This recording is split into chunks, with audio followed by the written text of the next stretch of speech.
Hello Brian, আবাস যোজনার উপভোক্তা যাচাই শুরু হচ্ছে 15 সেপ্টেম্বর থেকে। যারা এতদিন বাড়ি পায়নি, ভেরিফিকেশনের পর রাজ্য সরকার আপনাদের বাড়ি তৈরির টাকা দিয়ে দিবে ডিসেম্বরের মধ্যে। কেন্দ্র সরকার টাকা না দিলেও এই ব্যাপারে কি বলেছে আমি সম্পূর্ণ আলোচনা করব, আপনারা শেষ পর্যন্ত দেখবেন।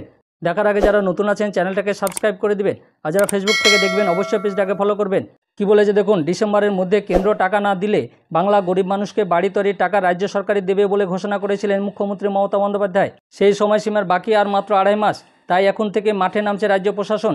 আগামী 15 সেপ্টেম্বর থেকে পার্মানেন্ট ওয়েটিং লিস্ট PWL বা চূড়ান্ত উপভোক্তা তালিকা ধরে উপভোক্তাদের বাড়ি বাড়ি গিয়ে যাচাইয়ের কাজ শুরু করতে চলেছে রাজ্য প্রশাসন। এর আগে রাজ্য জুড়ে যাচাই পর্ব চালানো হয়েছিল 2022 সালের ডিসেম্বর মাসে। তারপর কেটে গেছে প্রায় 1.5 বছর।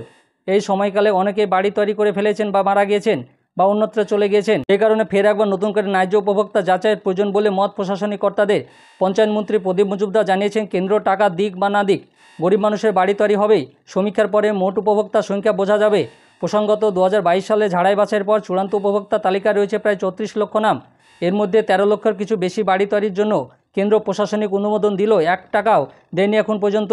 এই আবহে ডিসেম্বরের মধ্যে কেন্দ্র এই খাতের টাকা না দিলে উপভোক্তাদের ব্যাংক অ্যাকাউন্টে রাজ্য সরকারি টাকা পাঠানো শুরু করবে।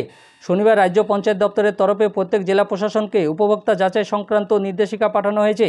তাতে সাফ হয়েছে, আবাস যোজনা এই যাচাই প্রক্রিয়া নিয়ে শীঘ্রই একটি SOP জারি করা হবে। মানে কেন্দ্র সরকার যদি আপনাদের টাকা না দেয় ডিসেম্বরের মধ্যে, রাজ্য সরকার সম্পূর্ণ টাকাটা দিয়ে দিবে। তার আগে ছিল 34 লক্ষ নাম, এখন আরও 13 লক্ষ নাম আরও যোগ হয়েছে। তাদেরকে সবাইকে আপনাদের বাড়ি তৈরি করার টাকা দিয়ে দিবে। পাশাপাশি প্রত্যেক গ্রাম পঞ্চায়েতে একজন সরকারি কর্মচারীকে যাচাইয়ের দলে রাখা বাধ্যতামূলক করা হয়েছে। 15 সেপ্টেম্বর থেকে যাচাইয়ের কাজ শুরু করতে বলা হয়েছে। একেবারে নির্ভুল 0% এরিয়র হতে হবে সমীক্ষা রিপোর্ট। রাজ্যের তরফে আরও জানানো হয়েছে, শীঘ্রই এ বিষয়ে জেলা প্রশাসনের সঙ্গে ভার্চুয়াল বৈঠক করবেন মুখ্য সচিব মনোজ পান। 2022 সালে যাচাই পর্বের অভিজ্ঞতা কাজে লাগিয়ে এখন থেকে সমীক্ষার জন্য প্রস্তুতি নিয়ে রাখার নির্দেশ দেওয়া হয়েছে। আপনারা বাড়ির লিস্টটা দেখে নেবেন, আপনার নাম থাকলে আপনার ঠিকানা বা আপনার অ্যাকাউন্ট নাম্বার সব কিছু ঠিক করে নেবেন। আর আমার এই ভিডিওটা ভালো লাগলে লাইক এবং শেয়ার করে দিবেন, আর যারা নতুন আছেন চ্যানেলটাকে সাবস্ক্রাইব করে দিবেন, আর পাশে থাকা বেল আইকনে ক্লিক করে দেবেন যাতে এই সংক্রান্ত আরও ভিডিও আপনি প্রথমেই পেয়ে যান। আর যারা ফেসবুক থেকে দেখবেন অবশ্যই পেজটাকে ফলো করবেন। ধন্যবাদ।